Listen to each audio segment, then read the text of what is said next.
Ya, Assalamualaikum warahmatullahi wabarakatuh. Selamat sore, salam sejahtera untuk kita semua. Hari ini kita masuk ke pertemuan ke-6. Ya, pembahasan minggu lalu kita membahas mengenai rasio likuiditas. Ya, saat ini kita akan membahas lanjutannya, ya, rasio solvabilitas, rentabilitas, dan rasio lain-lainnya. Ya, oke, kita masuk saja langsung ke inti materi, ya. Untuk mempersingkat waktu, kita saat ini masuk ke rasio solvabilitas. Ya, rasio solvabilitas tidak beda jauh dengan rasio likuiditas. Rasio likuiditas untuk mengukur kemampuan perusahaan membiayai jangka pendek, tapi kalau rasio solvabilitas itu mengukur kemampuan perusahaan untuk memenuhi kewajiban jangka panjangnya. Ya, jadi di sini para kreditor jangka panjang atau pemegang saham, walaupun berminat terhadap posisi keuangan jangka pendek, tapi mereka lebih berminat lagi dengan kondisi keuangan jangka panjangnya. Karena kondisi yang baik dalam jangka pendek itu tidak menjamin adanya kondisi yang baik pula untuk jangka panjang. Karena itu perlu diadakan analisa rasio solvabilitas. Jadi rasio solvabilitas ini bisa digunakan oleh para kreditor untuk menjamin tingkat keamanan dalam memberikan kredit kepada perusahaan atau kepada para pemegang saham untuk menginvestasikan dananya, gitu ya. Nah, kita masuk saja ke rasio-rasio solvabilitas itu. Rasio solvabilitas yang pertama adalah rasio modal sendiri dengan total aktiva. Rumusnya modal sendiri dibagi total aktiva dikali 100%. Nah, dalam rasio ini bisa menunjukkan tingkat keamanan yang dimiliki oleh kreditor. Semakin tinggi rasio, berarti semakin kecil jumlah modal pinjamannya yang digunakan untuk membiayai aktiva perusahaan. Karena kalau semakin tinggi rasio ini, itu menunjukkan total aktivanya itu dibiayai oleh keseluruhan modal sendiri, tidak dibagi dengan modal pinjamannya, gitu ya. Jadi ini modal sendiri bisa digunakan untuk membeli aktiva. Jadi dengan kata lain, perusahaan membeli keseluruhan asetnya dengan modal sendiri, ya, bukan dengan modal pinjaman. Jadi semakin tinggi rasionya, berarti modal yang digunakan untuk membeli aktiva itu menggunakan modal sendiri, bukan dengan modal, atau sebagian besar menggunakan modal sendiri dengan sebagian kecil modal pinjaman. Jadi kreditor bisa melihat, oh berarti hutang jumlah pinjamannya kecil, ya, karena yang digunakan untuk membeli aktiva itu menggunakan modal sendiri. Rasio ini bisa disebut juga dengan prefatory ratio atau stockholder equity ratio, ya. Jadi ini rasio modal sendiri dengan total aktiva, di mana kemampuan perusahaan membeli keseluruhan total aktiva dengan modal sendiri, ya. Jadi semakin tinggi berarti para kreditor akan merasa bahwa ini aman karena jumlah pinjaman yang digunakan masih sedikit, gitu ya. Karena untuk membeli aktivanya kebanyakan perusahaan menggunakan modal sendiri, ya. Itu rasio pertama dari rasio solvabilitas. Selanjutnya ada rasio modal sendiri dengan aktiva tetap, ya. Rumusnya modal sendiri dibagi total aktiva tetap kali 100%. Ya, ini sama dengan yang tadi, tapi ini dengan aktiva tetapnya. Ini berarti bahwa untuk membeli aktiva tetap, itu perusahaan sebagian besar menggunakan modal sendiri. Ya, kalau misalkan ini rasionya lebih besar dari 100%, berarti aktiva tetap dibiayai seluruhnya oleh pemilik perusahaan, dan sebagian aktiva lancar juga dibiayai oleh pemilik. Tapi kalau rasio ini di bawah 100%, berarti aktiva tetapnya sebagian dibiayai oleh pinjaman, dan seluruh aktiva lancarnya dibiayai dengan pinjaman. Jadi kalau di atas 100%, total aktivanya itu dibiayai oleh modal sendiri, oleh pemilik, ya, modal pemilik. Dan sebagian aktiva lancarnya berasal dari modal pemilik. Tapi kalau rasio ini di bawah 100%, berarti aktiva tetapnya sebagian dibiayai oleh modal pinjaman, dan seluruh aktiva lancar dibiayai dengan pinjaman. Ini rasio modal sendiri dengan aktiva tetap. Nah, berikutnya ada rasio aktiva tetap dengan hutang jangka panjang. Ya, dengan hutang jangka panjang. Rumusnya adalah total aktiva tetap dibagi dengan total hutang jangka panjang dikalikan 100%. Ya.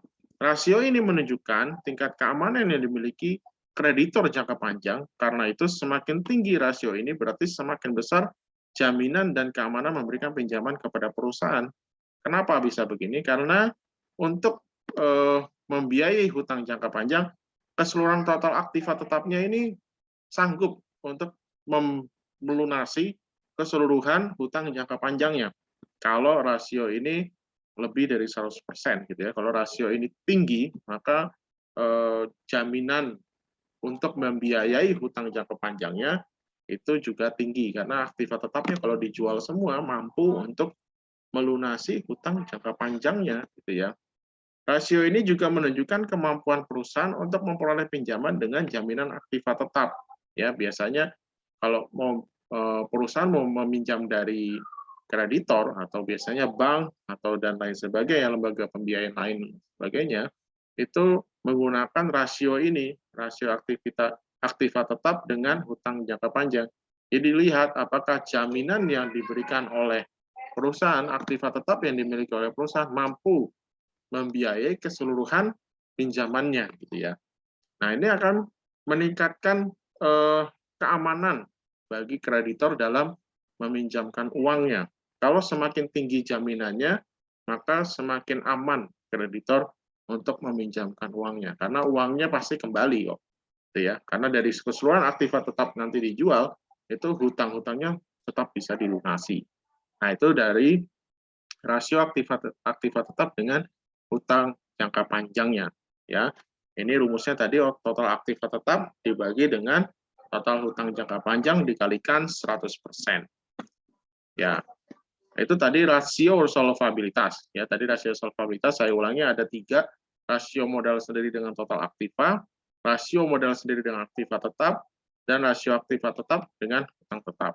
Sekarang kita lanjut ke rasio rentabilitas. Ya, dalam rasio rentabilitas ini digunakan untuk mengukur profit yang diperoleh dari modal-modal yang digunakan untuk operasional perusahaan atau dengan kata lain mengukur kemampuan perusahaan untuk memperoleh keuntungan. Jadi dari modal-modal yang dikeluarkan oleh perusahaan, modal yang ditanamkan oleh pemilik perusahaan kepada organisasi ini mampu nggak memperoleh laba gitu ya. Jadi laba tersebut berapa modal yang harus dikeluarkan, katakanlah seperti itu. Ya, jadi rasio rentabilitas ini untuk mengukur kemampuan perusahaan dalam memperoleh keuntungan. Rasio rentabilitas terdiri dari rasio operating income dengan operating assets. Ya, rasio ini menghubungkan antara keuntungan yang diperoleh dari kegiatan pokok perusahaan atau operating income dengan kekayaan yang digunakan untuk menghasilkan keuntungan atau operating assets. Jadi rumusnya itu adalah laba usaha dibagi aktiva usaha. Jadi dari aktiva-aktiva yang digunakan untuk memperoleh keuntungan, berapa labanya, gitu ya? Berapa laba yang akan dihasilkan atau laba yang dihasilkan itu dibandingkan dengan operating assets-nya, aktiva yang digunakan untuk memperoleh laba tersebut besar atau tidak gitu ya. Operating assets itu apa saja? Operating asset adalah semua aktiva kecuali investasi jangka panjang dan aktiva lain yang tidak digunakan dalam kegiatan usaha untuk memperoleh penghasilan. Ya, kita bisa cerna sendiri. Kalau operating assets itu adalah aktiva-aktiva yang digunakan untuk memperoleh penghasilan. Ya. Kalau rasio ini rendah, bagaimana? Kalau rasio ini rendah berarti adanya over investment dalam aktiva operasi.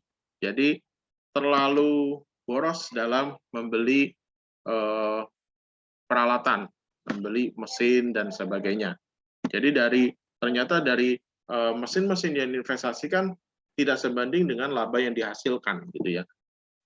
Mesinnya harganya mahal, tapi ternyata labanya kecil. Itu berarti over investment, ya. Lalu yang kedua merupakan cermin rendahnya volume penjualan dibanding ongkos-ongkos yang diperlukan. Ya, jadi kalau kita bisa melihat Kalau misalkan ongkosnya itu biayanya besar, tapi ternyata penjualannya juga kecil, berarti timpang, ya. Itu ini bisa dari rasio ini kita bisa melihat cermin rendahnya volume penjualan dibandingkan ongkos-ongkos yang diperlukan.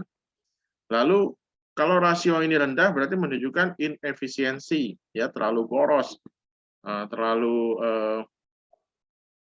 tidak hemat gitu ya, terlalu boros sehingga dengan laba yang dihasilkan tidak sebanding. Adanya kegiatan ekonomi yang menurun.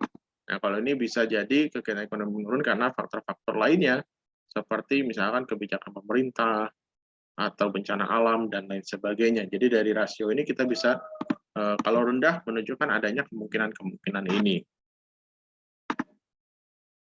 Lalu selanjutnya dari rasio rentabilitas kita bisa melihat turnover dari operating assets-nya. Rumusnya adalah penjualan dibagi operating assets. Rasio ini menunjukkan berapa kali operating assets berputar dalam satu periode. Biasanya satu periode ini dalam setahun, ya. Jadi berapa kali operating assets itu berputar dalam satu periode. Dalam menganalisa rasio ini sebaiknya dibandingkan selama beberapa tahun sehingga diketahui tren dari penggunaan operating assets. Jika tren ini cenderung naik, berarti perusahaan semakin efisien. Ya, jadi kalau misalkan ini trennya naik, berarti perusahaan semakin efisien dalam mengelola operating assets-nya, ya, turnover dari operating assets. Ini rasio rentabilitas kedua. Lalu selanjutnya yang ketiga yaitu adalah return on investment. Ini biasa kita gunakan, ya, sering sekali digunakan oleh para perusahaan, para marketing perusahaan dalam menawarkan investasi di perusahaannya gitu ya. Jadi dia untuk menarik investor biasanya rasio yang digunakan adalah ROI ini. Nah, rasio ini digunakan untuk mengukur efektivitas dari keseluruhan operasi perusahaan, yaitu dengan mengukur kemampuan perusahaan dengan semua dana yang ditanamkan dan aktiva yang digunakan untuk operasi perusahaan untuk menghasilkan laba. Jadi biasanya ini bisa diukur, ROI ini bisa mengukur berapa kali, ROI ini untuk mengukur berapa laba yang dihasilkan untuk setiap modal yang kita tanam, gitu ya. Laba yang dihasilkan untuk investasi yang ditanamkan, ya. Besarnya ROI dipengaruhi oleh dua faktor, yaitu turnover dari operating assets, ya, tingkat perputaran aktif yang digunakan untuk operasi, dan yang kedua profit margin, besarnya keuntungan operasi dibanding jumlah penjualan yang dinyatakan dalam persentase, yaitu dari ROI. Rumusnya adalah operating assets turnover dikali profit margin, atau penjualan dibagi operating assets dikali laba usaha dibagi penjualan. Ya, bisa ketemu nanti ROI-nya. ROI dapat digunakan untuk mengukur efisiensi penggunaan modal yang bekerja, efisiensi produksi, efisiensi bagian penjualan. Ya, kita tahu juga ini.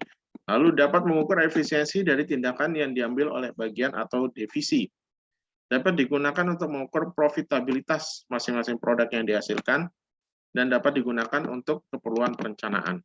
Ya, jadi kalau ROI ini bisa kita lihat untuk mengukur efisiensi penggunaan modal, ya. Lalu mengukur efisiensi kebijakan yang diambil oleh bagian atau divisi.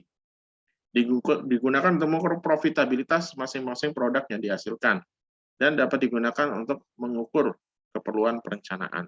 Ya, jadi ini kegunaan dari ROI. Kelemahannya sukar untuk membandingkan ROI antara perusahaan satu dengan yang lain karena biasanya terdapat perbedaan praktek akuntansi antar satu perusahaan dengan perusahaan lain. Nah, kalau beda praktek akuntansinya, maka ROI-nya juga bisa berbeda. Nah, ini nggak bisa nggak apple to apple jadinya. Lalu yang kedua, metode ini tidak memperhatikan nilai waktu uang atau fluktuasi dari nilai uang. Yang ketiga, tidak dapat digunakan untuk membandingkan dua perusahaan atau lebih. Jadi ini kelemahan dari ROI. Oke, kita sudah bahas rasio rentabilitas, ya. Solvabilitas sudah, rasio rentabilitas sudah. Nah, sekarang selain rasio yang sudah kita bahas dari minggu lalu, rasio likuiditas, tadi ini rasio solvabilitas dan rasio rentabilitas, ada juga rasio lainnya, yaitu rasio laba kotor. Ya, rasio ini menggambarkan laba kotor yang dapat dicapai setiap rupiah penjualan, dan apabila rasio ini dikurangi dengan 100%, maka akan menunjukkan jumlah yang tersisa untuk menutup biaya operasi dan laba bersih. Ya, jadi rasio ini menggambarkan laba kotor yang dapat dicapai dari setiap rupiah penjualan. Ya, kalau rasio ini dikurangi 100%, sisanya itu bisa digunakan untuk menutup biaya operasional dan laba bersih. Rumusnya adalah penjualan dikurangi HPP dibagi penjualan dikali 100%, atau laba kotor dibagi penjualan kali 100%. Nah, ini rasio laba kotor. Lalu ada juga terakhir adalah operating ratio. Operating ratio ini mencerminkan tingkat efisiensi perusahaan, dan rasio yang tinggi menunjukkan keadaan yang kurang baik, karena setiap rupiah penjualan terserap dalam biaya yang juga tinggi, ya. Jadi kalau ini rasionya tinggi, berarti kurang baik kondisi perusahaan, ya. Karena setiap rupiah penjualannya itu terserap dalam biayanya, berarti biayanya tinggi, gitu ya. Karena setiap rupiah penjualan kita udah penjual, gitu ya, ternyata hasil penjualannya itu sebagian besar untuk menutupi biaya. Kalau operating ratio ini tinggi, nah itu berarti